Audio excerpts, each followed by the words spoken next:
Tunjung ini ketika dicabut nyawanya, wajahnya berseri-seri dan bibirnya tersenyum.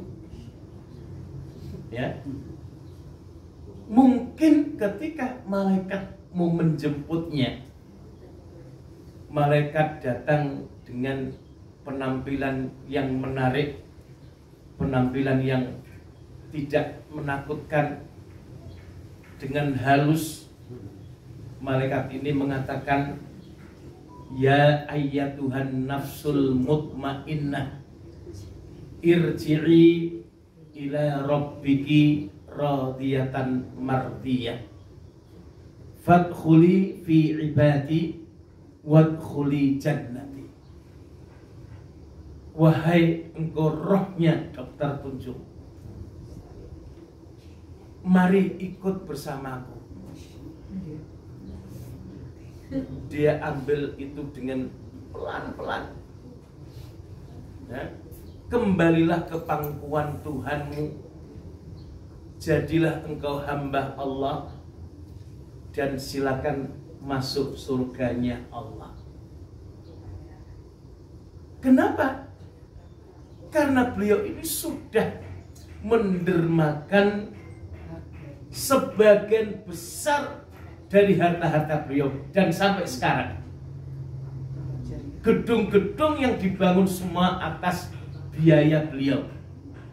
Itulah yang menjadikan beliau dipanggil oleh malaikat dengan penuh kelembutan, yang mungkin orang-orang yang tidak soleh, yang tiap harinya meresahkan masyarakat, yang sering bully, sering malak, begal, mungkin malaikat datang dengan wajah yang bengis, yang serem, dan mencabut nyawanya dengan kasar.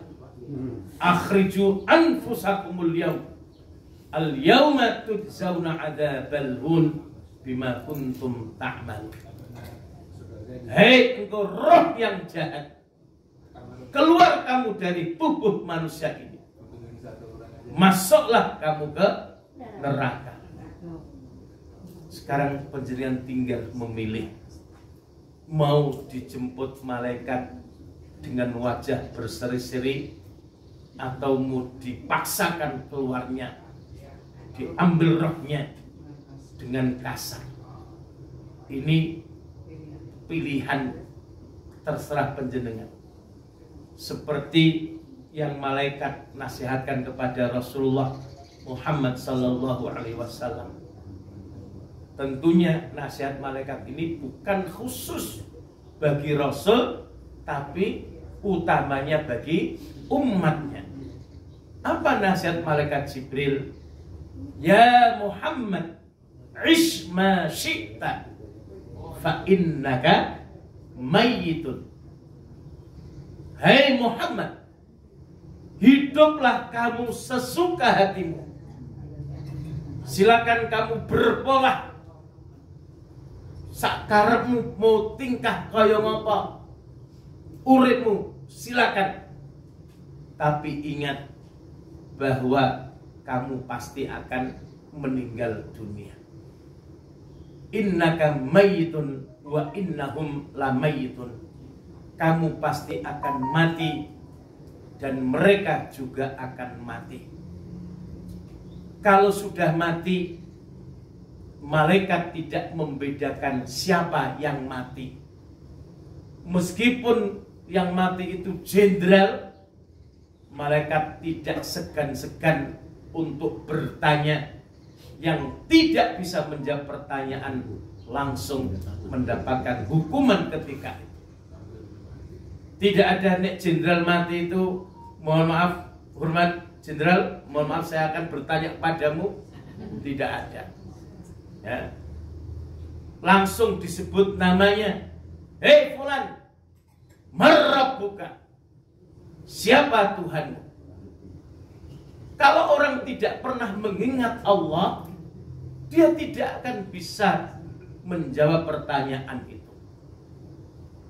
Meskipun Kata Rasulullah sallallahu alaihi wasallam, "Man qala la ilaha illallah akhiru hayatihi dakhalal jannah." Barang siapa yang di akhir hayatnya mengucapkan kalimat la ilaha illallah, dijamin masuk surga. Tapi ingat Bapak Ibu sekalian, tidak mudah mengatakan kalimat la ilaha illallah di akhir hayatnya kalau orang itu tidak pernah beribadah kepada Allah. Kalau orang itu tidak pernah melakukan kebaikan-kebaikan, maka susah baginya untuk mengatakan kalimat itu. Jangan pernah menganggap saya hari ini mau maksiat, tidak perlu sholat, sing penting mengko sak durunge mati maca la ilaha illallah. Belum tentu. Ya, Bapak Ibu, saya pernah diminta untuk mentalkin atau mengajari orang yang sedang nazar. Setiap saya mengatakan kalimat Allah, orang ini ngamuk-ngamuk, tidak bisa mengikutinya. Padahal nek la ilaha illallah itu kedawat. Pak, Allah, wah, Pak, Allah, mesti muncal-muncal. Padahal itu namun Allah saja, bukan kalimat la ilaha illallah. Saya tanya pada keluarganya, Bu, Bapak ini waktu mudanya bagaimana?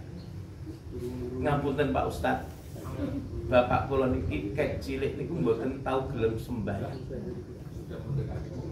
Gawenane niku nggih mendem. Gawenane niku nggih macam-macam. Lah ini karena dia tidak pernah beribadah kepada Allah, maka dia sulit untuk mengucapkan kalimat la ilaha illallah. Maka kata Rasul kepada para sahabat, jaddidu imanakum, perbarui imanmu, perbarui imanmu. Sahabat bertanya, kaifa nujaddidu imanana ya Rasulullah? Bagaimana kami memperbarui iman kami, wahai Rasulullah? Aktsiru dzikra la ilaha illallah. Perbanyak membaca kalimat la ilaha illallah. Ya, perbanyak baca kalimat la ilaha illallah. Kalau kita betul-betul meyakini, meresapi kalimat ini, insya Allah hidup kita ini akan tenang. Kalimat ini tidak panjang, mudah dihafal. Insya Allah penjenengan hafal kalimat ini. Ya, la ilaha illallah. Apa betul? Nah, perbanyak kalimat la ilaha illallah. Mudah-mudahan nanti sebelum penjenengan dipanggil oleh Allah mampu melafazkan kalimat la ilaha illallah. Jadi isma syi'ta fa innaka mayyitun. Nasihat yang kedua, wa ahbib man syi'ta fa innaka mufariquh. Cintai apapun siapapun yang kamu cintai. Cinta pada istri boleh, cinta pada anak boleh, cinta pada harta juga boleh. Tapi ingat bahwa siapapun, apapun yang kamu cintai, pasti kamu akan meninggalkannya. Istri yang cantik, yang muda, kalau meninggal akan dibawa nggak istrinya? Tidak. Nah, waktu pacaran sehidup semati, hidup bersama, mati bersama. Bareng mati sendiri-sendiri. Jangan kalau sudah meninggal baru sakit saja istrinya sudah tidak mau ngurusi. Di sana bukan di sini. Insya Allah ibu-ibu istri yang soleh. Jangan kok baru 40 hari 2 hari istrinya dikubur saja bapaknya sudah lirak-lirik pun pengen rapi nek ngono kok sebaik sehidup ya. Punya jam tangan seharga 250 juta, kalau meninggal pun tidak akan dibawa ke liang kubur, ya. Maka jangan sampai harta yang kita miliki nanti menjadi rebutan anak-anaknya atau keluarganya. Bapak Ibu sekalian, pernah dengar ada namanya Ibu Hajah Suciati? Ada. Dari mana? Jogja. Beliau itu seorang janda kaya. Wah, itu. Ya, cuma saat ini pun cedo. Langge 90% hartanya, semua diberikan kepada masjid, panti asuhan, pondok-pondok pesantren, dan bangun masjid yang sangat besar itu. Dia ditanya oleh wartawan, Bu, bagaimana ibu ini kok hartanya sebagian besar kok diberikan kepada lembaga-lembaga kebajikan, kok diberikan kepada masjid, panti asuhan, pondok-pondok pesantren? Beliau mengatakan, Anda keliru, katanya. Saudara keliru. Saya ini tidak memberikan harta saya kepada masjid. Saya tidak memberikan harta saya kepada panti asuhan.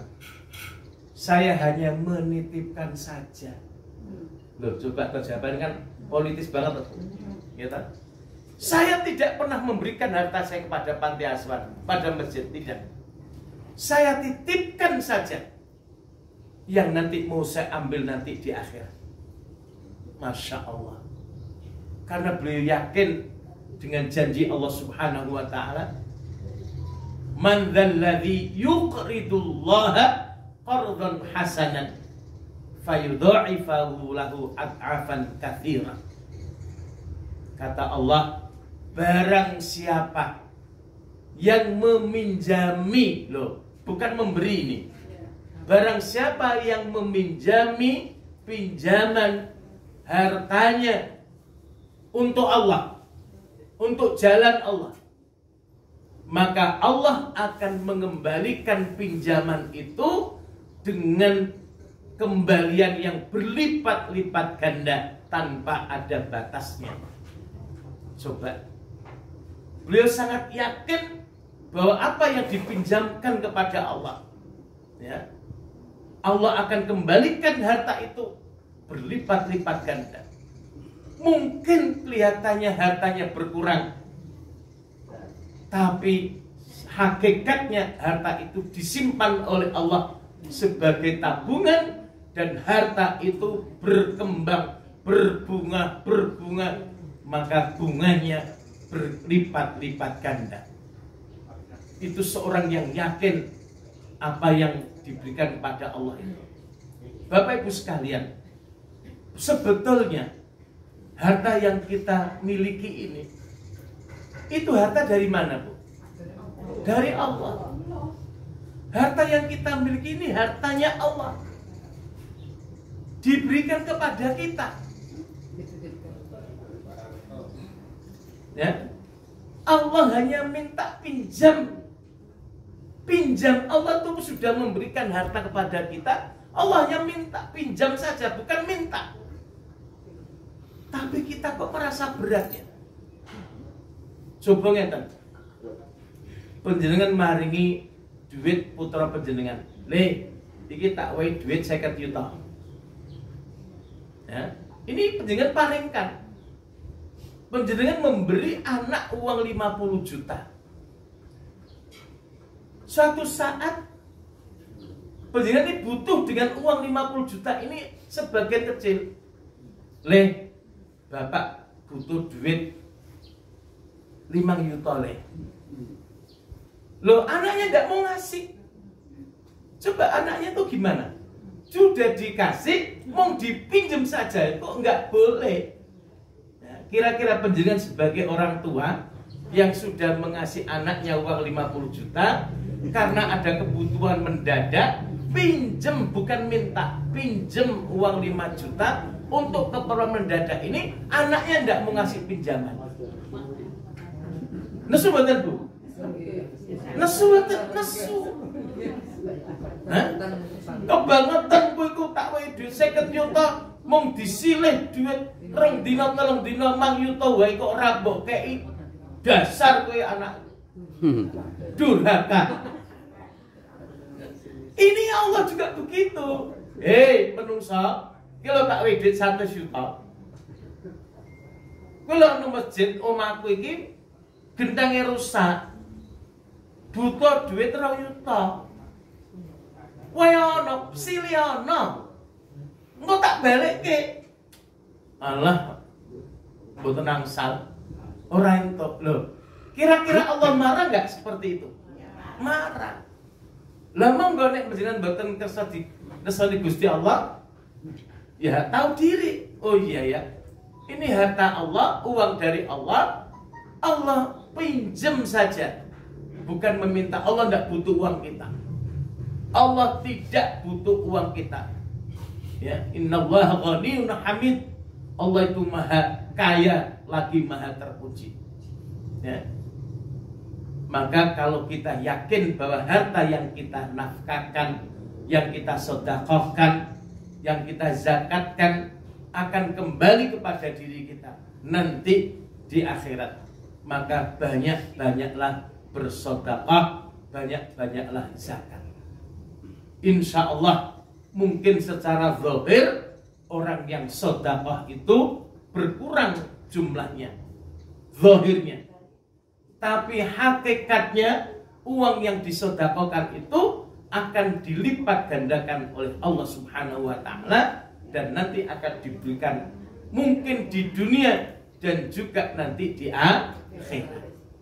Karena tidak ada orang yang suka sedekah itu menjadi miskin, itu tidak ada ceritanya. Kalau ikhlas karena Allah.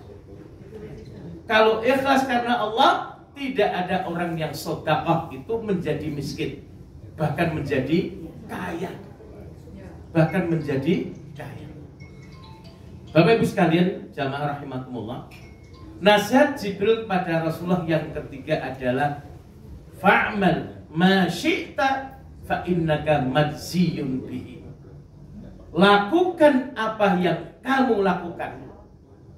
Silakan kamu kerja apa saja, berbuat apa saja. Tapi ingat bahwa setiap langkah, setiap perbuatan ada balasannya masing-masing. Kalau perbuatan itu baik, akan dibalas Allah dengan kebaikan-kebaikan. Satu kebaikan akan dibalas dengan 10 kebaikan. Satu sedekah akan dibalas dengan 700 kali. Satu sedekah akan dibalas dengan jumlah yang tidak ada batas nilainya. Semuanya diberikan oleh Allah. May ya'mal mithqala dzarratin khairan yara wa may ya'mal mithqala dzarratin syarran yara. Barang siapa yang berbuat baik meskipun sekecil biji sawi akan mendapatkan balasan dari Allah. Begitu juga barang siapa yang melakukan kejahatan, keburukan meskipun sekecil biji zarah, sekecil biji sawi, Allah akan membalasnya. La yughadiru saghiratan wala kabiratan illa ahsaha. Ya, tidak ada yang tertinggal. Semua amal perbuatan kita semua akan tertulis, baik itu yang kecil apalagi yang besar, semua akan tertulis dan kita tidak bisa mengingkarinya. Meskipun mulut kita mengingkari, tapi tangan kita menjadi saksi, kaki kita menjadi saksi, kulit kita menjadi saksi. Maka siapa yang menanam pasti akan menuai, pasti akan panen. Kadang-kadang yang ditanam padi, yang tumbuh rumput, tapi tidak ada yang nanam rumput, tumbuh padi. Nek nanam apik kadang-kadang metune elek. Apa meneh nanam elek, metune mesti elek. Jadi ini tergantung panjenengan mau berbuat apa saja, silakan, pilihan. Tapi ingat, masing-masing perbuatan pasti ada balasannya masing-masing. Nasihat yang keempat, inna syarafal mu'min qiyamuhu bil-laili. Kemuliaan orang yang beriman adalah hamba Allah yang sering berdiri di waktu malam. Maksudnya banyak berzikir, sholat di waktu malam. Itu yang dapat menjadi mulia. Maka ada satu buku yang menarik sekali, namanya buku itu Dahsyatnya Sholat Tahajud. Dahsyatnya The Power of Tahajud. Dahsyatnya sholat tahajud. Inna sanulqi alaika qawlan thaqilan. Inna nasyi'atal laili ya asyaddu wa'an wa aqwamu qila. Monggo panjenengan bisa merasakan sendiri, memang tahajud itu tidak mudah, berat, tapi di dalam keberatan itu ada hikmah-hikmah yang kita akan merasakannya. Dan yang terakhir, wa izzatuhu istighna'uhu 'anil nas. Ya, dan wibawa manusia itu kalau orang ini tidak menggantungkan hidupnya kepada manusia. Orang yang selalu nadong, selalu nyadong, meminta, ini orang ini tidak akan menjadi orang yang berwibawa. Ya, al yadul ulya khairun minal yadis sufla. Tangan di atas lebih baik tangan daripada tangan di bawah. Monggo nek cara Jawa, tulisan Jawa niku wong sing dipangku niku mati. Orang yang dipangku itu mati. Ya. Siapapun pejabat sing dipangku mati. Penegak hukum sing dipangku mati. Ya. Hakim agung dipangku duit mati. Dan hakim agung tertangkap tangan lah, terus itu hakim agung. Apa men hakim cilik-cilik kroco-kroco. Gampang sekali. Mahkamah Konstitusi wakil Tuhan di dunia, mau dikorup, mau korupsi, mau disuap, habis semuanya. Ya. Kalau seperti itu semuanya, kalau hukum bisa dibeli, kalau penegak hukum bisa dibeli dengan uang, maka hukum akan menjadi mati dan tidak bisa berbuat apa-apa. Maka jadilah kita berbusung dada, bukan sombong, tapi menghadapi orang itu tidak merasa hina. Karena apa? Kita tidak mengharapkan yaitu pemberian dari orang lain. Bapak Ibu sekalian yang dirahmati Allah Subhanahu wa taala, yang terakhir bahwa kita ini adalah umatnya Rasulullah sallallahu alaihi wasallam. Mari kita belajar mencintai Rasulullah dengan mengamalkan apa yang diajarkan oleh baginda Rasulullah sallallahu alaihi wasallam, supaya kita mendapatkan syafaat dari beliaunya, yaitu Rasulullah Muhammad sallallahu alaihi wasallam. Memperbanyak sholawat. Ya, mengikuti sunnah-sunnah beliau. Bukan hanya sekedar sholawat saja, tapi juga mengikuti sunnah-sunnah beliau. Ya. Rasul itu ada pada diri kita. Setiap sholat kita selalu menyebut namanya. Setiap akhir atau waktu kita bertahiyat, kita selalu menyebut nama Rasulullah. Allahumma sholli ala Muhammad wa ala ali Muhammad. Setiap sholat satu hari kita menyebut nama Rasulullah sebanyak 9 kali. Sholat subuh 1 kali, sholat zuhur 2 kali, sholat asar 2 kali, sholat maghrib 2 kali, sholat isya 2 kali. Sekurang-kurangnya setiap kita sholat selalu menyebut nama Rasulullah. Itulah kedekatan kita kepada Rasul. Maka dalam surat Al-Hujurat disebutkan wa'lamu anna fikum Rasulullah. Ketahuilah bahwa dalam diri kamu ada Rasulullah. Bukan Rasulullah ada dalam diri kita, tapi semangat Rasulullah, tauladan Rasul ada dalam diri kita. Maka kalau kita mau berbuat maksiat, ingat Rasulullah tidak pernah mengajarkan seperti ini. Contoh Rasulullah sebagai tauladan kita. Demikian Bapak Ibu sekalian, para jamaah yang dimuliakan oleh Allah, ini yang dapat kami sampaikan. Mungkin menambahkan sedikit dari pengetahuan penjenengan, mengingatkan pada ilmu-ilmu yang dulu pernah diberikan oleh para ustadz-ustadz yang lain. Maka mari kita semua untuk selalu berzikir kepada Allah, selalu mengingat Rasulullah, dan semoga Allah Subhanahu wa taala akan memberikan pahala atas sholawat-sholawat kita sesuai dengan hadis Rasul, man shalla alayya sholatan sallallahu alaihi asyara sholawat. Barang siapa yang sholat pada saya 1 kali sholatan, maka Allah akan membalasnya dengan 10 kali sholawat.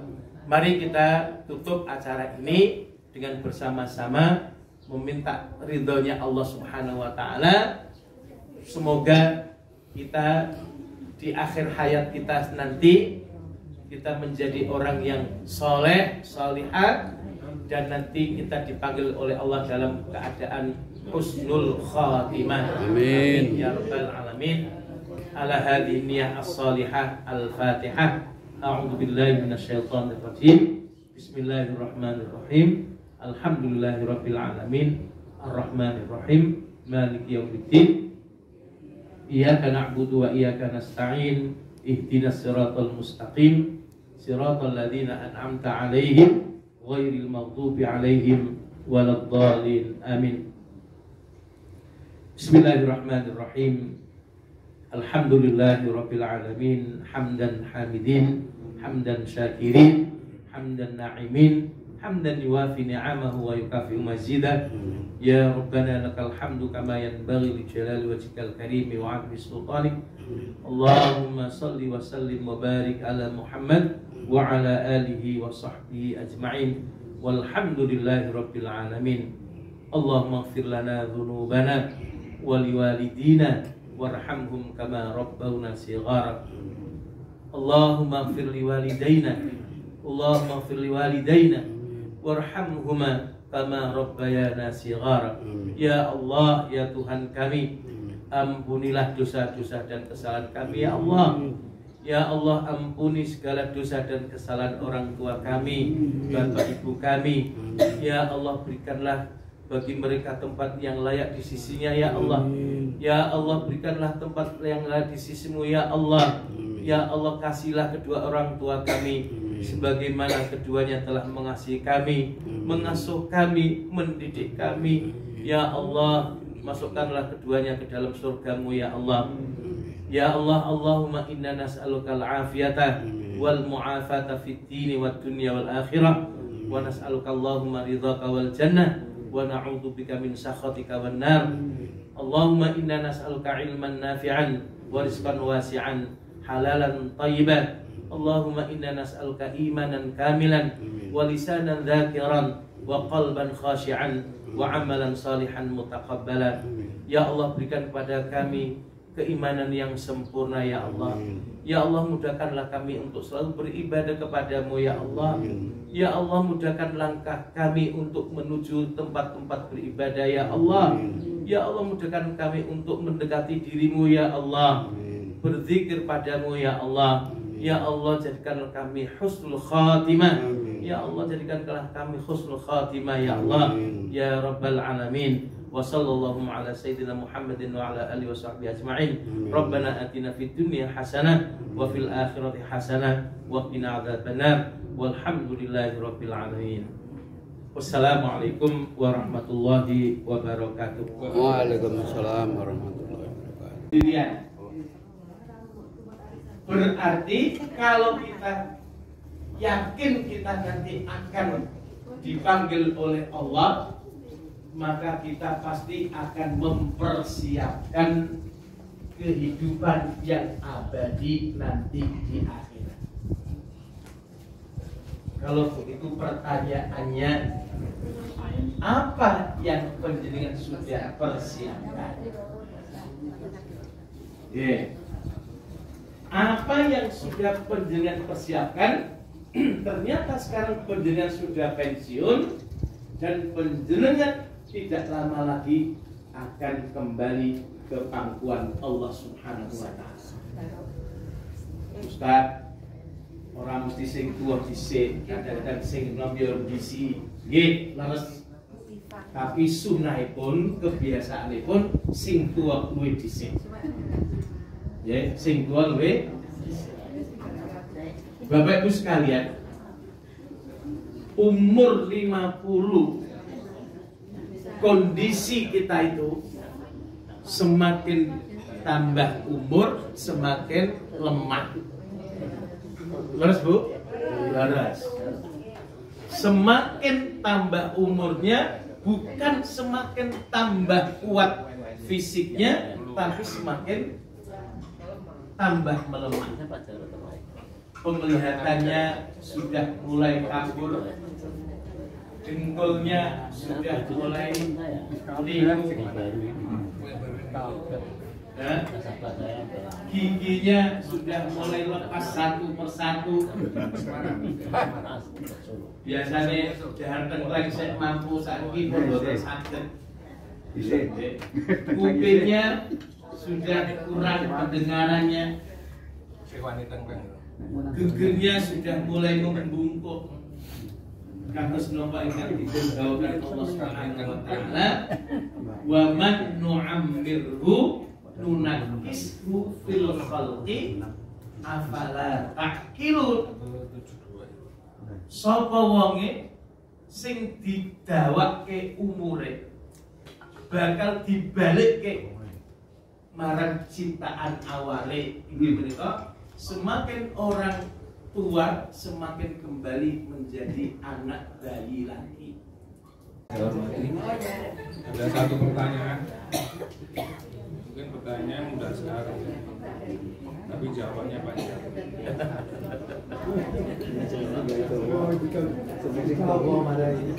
Pertanyaannya yaitu mengenai surga. Surga, ya. Surga itu ada berapa sih Ustaz? Lalu kebanyakan Ustaz kan bilang bahwa kita nanti sana tuh ketemu bidadari. Ya. Dan yang maaf nggak saya tanya itu karena bidadari selalu perawan katanya. Saya pikir kok Ustaz itu tahu ya dari mana ya? Padahal dalam Al-Quran juga tentang perawanan itu nggak bisa diceritakan, tapi dari kemungkinan ada. Nah, kalau surga ada berapa, neraka juga ada berapa? Terima kasih. Wassalamualaikum warahmatullahi wabarakatuh. Ini ada pertanyaan yang singkat, tapi jawabannya lumayan. Yang pertama yaitu berapa jenis surga? Ya, sebetulnya Bapak Ibu sekalian, surga itu banyak sekali macamnya, tapi substansinya surga itu adalah tempat yang paling nyaman. Bahkan surga yang paling rendah pun itu luasnya 10 kali lipat bumi. Itu yang paling rendah. Ya. Tapi kalau nama-nama surga saya tidak hafal semuanya. Yang saya tahu ada surga Firdaus, ada Jannatul Naim, ada Jannatul Aden, ada apa lagi Pak? Ada banyak surga. Tapi intinya semua surga itu baik, semua surga itu enak gitu. Ya. Jadi mau dimasukkan surga mana saja saya mau Pak. Sampai seumpama didekek teng terase swarga pun rami. Karena amalmu sedikit, sudah kamu tinggal di terasnya saja. Pun kalau bersyukur, sing penting boten mlebu neraka. Ibu nggih. Niku pun cekak dene. Nggih. Lunggul ning pojoke swarga kula purun kok, Pak. Ya. Yang kedua, neraka juga banyak macamnya. Ada neraka jahim, ada neraka jahanam, ada neraka wel, dan ada banyak neraka-neraka yang namanya banyak sekali. Ya. Tapi semua neraka itu tidak enak.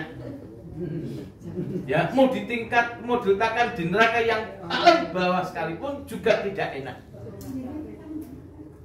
Sinten sing daftar neraka sing paling tengah? Mboten Pak, mboten. Jadi neraka niku kuwabe niku pun mboten enak. Kuwabe men disiksa. Nah, orang-orang yang sudah selesai disiksa yaitu disebut jahannamiyun. Napa jahanam niku? Mantan penduduk neraka jahanam. Jadi ada orang yang dimasukkan ke neraka jahanam, kemudian disiksa beribu-ribu tahun. Ya. Satu hari di akhirat sama dengan 1000 tahun di dunia. Kalau disiksa 3 hari saja, niku disiksa 3000 tahun. Ya. Ada orang yang disiksa di neraka jahanam, wis entek dosane, disiksa dicelupke meleh, disiksa meleh digodhog meleh, disiksa dibakar meleh sampai entek dosane, ditokke saka neraka jahanam dan dipindahkan ke surga. Itulah disebut jahannamiyun, yaitu mantan penduduk neraka jahanam. Ya, meskipun sakit, tapi itu masih lebih baik daripada yang kekal tinggal di neraka. Monggo panjenengan pilih sing pundi? Pilih langsung mlebu swarga. Ya nek pilih ya ada konsekuensine, Bu. Ana rupa, ana rega. Wani pira? Ngoten. Wong sedekah mung sithik ku njaluk swarga. 2000 ku mlebu toilet teng terminal mboten cukup kok. Nggo mlebu swarga ya mboten cekak, ya ta? Nah, jadi ngoten. Terus yang kedua bidadari. Bapak Ibu sekalian, kadang-kadang kita ini membayangkan surga. Itu kadang-kadang apa ya mungkin toh. Mosok bidadari kabeh kok perawan. Padahal wis dikumpul ya kok sik perawan meneh. Ya bisa saja. Apapun di surga itu semuanya bisa terjadi. Yang tidak bisa kita cerna, mala ainun ra'at wala udhunun sami'at wala khatara fi qalbil bashar. Surga itu tidak bisa kita lihat, kita cerna, kita dengar, dan tidak ada yang bisa terdetik dalam hati. Ya? Coba Pak nek jenengan mikir, apa ya rasane piye wong adus kok nganggo susu? Ya, penduduk surga itu mandinya pakai susu loh, Bu. Gitu? Apa enggak pelikat? Nah, ngoten. Susu janda apa perawan? Jadi nanti itu nggak ada janda, nggak ada perawan, semuanya nggak ada duda, semua akan kembali seumur semuanya. Ketika dibangkitkan di hari kiamat itu nggak ada orang tua, nggak ada anak kecil. Yang tua jadi muda, yang kecil jadi muda. Jadi semuanya itu rata, Pak. Yang waktu dibangkitkan itu, ya. Pengen apa mawon teko dhewe. Ya Allah, kula pengen anggur sak gedene sak klopo, ya saged. Lah nek makme piye? Ya mbah. Bahkan khamr itu halal bagi kita. Loh, khamr kan memabukkan. Khamr di sana tidak memabukkan. Pokoknya nopo mawon, sing penting panjenengan sakniki berlomba-lomba untuk masuk surga. Mengko wis njaluk apa wae keturutan. Ojo kok mung rabi 3 4, rabi 10 ya wis rasa dadak rabi. Ketemu bidadari digone kamar ngono ya ora apa-apa. Jare ibu-ibu, Pak, kula niki nrimo kula mboten nikah malih. Lah napa, Bu? Mangke dus pundi kula gak ada bojo loro, mangke teng akhirat bojo kula loro iki terus dus pundi? Ku Pak sing mbiyen goleki aku, ku sik Pak sing iki golek aku terus pripun kula dadi wong wedok kok bojo loro. Mboten, Bu. Mangke niku mboten wonten sing tuwa, mboten wonten sing nom. Nggih. Bapak-bapak ndak usah mencari istrinya lagi. Sing liyane wayah iku dadak golek bojone sing wis tuwa-tuwa. Terus Kiai Duri Azhari yang saya terus ya Pak Kiai Duri Azhari ini napa? Wong wedok ning umure 70 niku padha karo Quran rusak. Dibuang ora entuk, dirawati. Nggih, Muhammad. Nggih tenan nggih. Nek bapak-bapak, Pak. Bapak-bapak meniku mboten. Bapak-bapak niku sampai tong mantek-mantok niku. Bedane apa Bu bapak-bapak kali ibu-ibu? Nek bapak-bapak umur 70 tasih mantuk-mantuk. Nek wong wedok umur 70 wis gede-gede. Moh ngono. Jadi insyaallah binjing kita sedaya niku mangke teng swarga niku umure niku balik nom kabeh. Sing tua dadi nom, kabeh dadi nom, sepantaran semuanya. Ya. Pun mboten mikir bojone niku mangke, mboten mikir bojone pun sedaya manusia baru semuanya. Mekaten nggih Pak, Allah alam. Pak Miftah kalau menambahkan boleh? Sahabat ibu-ibu ada pertanyaan? Sahabat Pak? Nggih. Cukup nggih pertanyaannya. Bapak Ibu yang berbahagia, acara berikutnya update info untuk KBIHU Amal Syuhada. Sampai di mana hingga hari ini dan apa rencana ke depan. Untuk itu Ustadz Miftahul Hakim, waktu dan tempat dipersilahkan. Monggo Ustaz. Monggo, dengan beliau.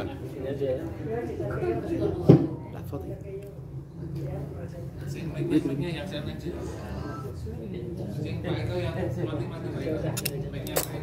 Assalamualaikum. Apa kabar bapak-bapak, ibu-ibu semuanya? Ini wajah-wajah ceria, wajah-wajah berkah insyaallah. Wajah-wajah penghuni surga kita. Bapak Ibu, yang saya sampaikan di sini adalah informasi saja tentang KBIH. Jadi namanya sekarang itu KBIHU. KBIHU. Kelompok Bimbingan Ibadah Haji dan Umroh. Jadi di samping bimbingan ibadah haji sekarang boleh boleh menyelenggarakan umroh. Bapak-bapak, ibu-ibu kalau ingin umroh nanti dengan KBH Amal Syuhada bekerja sama dengan Nur Ramadan Umat Bogor. Jadi masih Ustaz Bukhar Abdurrahman. Yang pertama bahwa KBH Amal Syuhada nanti hari Ahad besok tanggal 16 Oktober 2022 akan menyelenggarakan yaitu Mangayub Bagyo kepulangan jamaah haji Amal Syuhada tahun 2022. Kemudian juga nanti akan menyelenggarakan manasik perdana untuk calon haji tahun 2023 insyaallah. Dan ini tahun ini sudah terrekrut, yaitu jamaah haji yang kemarin tunda itu sudah ada 60 calon haji yang sudah ikut KBH Amal Syuhada, hingga nanti ditambah mungkin sekitar 100-an gitu. Oleh karena itu bapak-bapak, ibu-ibu semuanya dimohon dan dimohon untuk bisa hadir. Dan ini sekalian undangan dan pengumuman untuk bapak-bapak, ibu-ibu, karena ini sekarang undangannya tidak pakai surat ulem, lewat BA, lewat ini BA grup haji tahun 2006. Jadi nanti hari Ahad besok acara Mangayub Bagyo itu dilakukan di gedung IPHI Kota Surakarta di Baron jam 6 pagi hari Ahad tanggal 9 Oktober 2022 di gedung IPHI Kota Surakarta. Kemudian yang selanjutnya adalah bahwa nanti insya Allah minggu depan juga akan diinfokan bahwa Yayasan Amal Syuhada itu telah mengadakan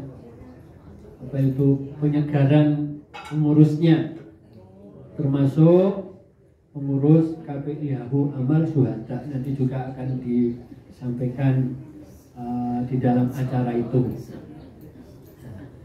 Maka kemudian yang terakhir adalah kami mohon bapak-bapak, ibu-ibu yang mungkin punya teman, saudara ataupun tetangga atau kolega yang akan berangkat ibadah haji tahun 2023, dimohon untuk bisa diajak untuk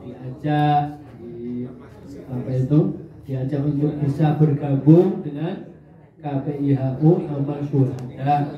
Karena nanti kedepannya, tahun depan itu kemungkinan yang ada bimbingan, ada pembimbingnya itu hanya KPIH Amal Syuhada saja. Sementara bimbingan yang lain tidak ada. Seperti hanya tahun kemarin 2022 itu yang punya pembimbing itu hanya Amal Syuhada. Kemudian dari Aisyah, kemudian MTA, kemudian LDDI, LDII itu juga tidak ada pembimbingnya, sehingga akhirnya dompleng KPIH Amal Syuhada, sehingga juga Pak Harno menjadi jadi membantu mereka akhirnya dalam satu kloter.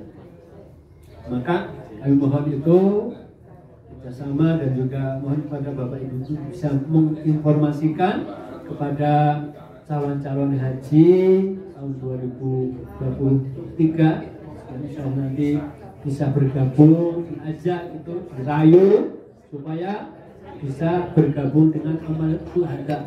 Bukan karena apa-apa, karena haji sekarang itu, Bapak Ibu, mahal, kemudian antrinya berapa tahun lama.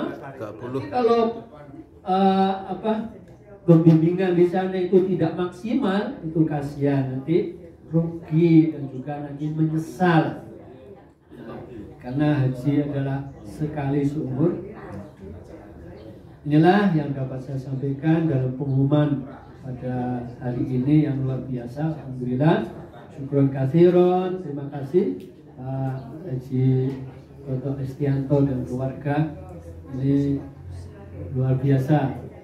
Belum pernah di sini ya, dulu di sana, kemudian dari sini biasa ini. Mudah-mudahan dengan kehadiran kita akan menambah keberkahan Pak Haji Toto Estianto, dan kemarin sudah apa itu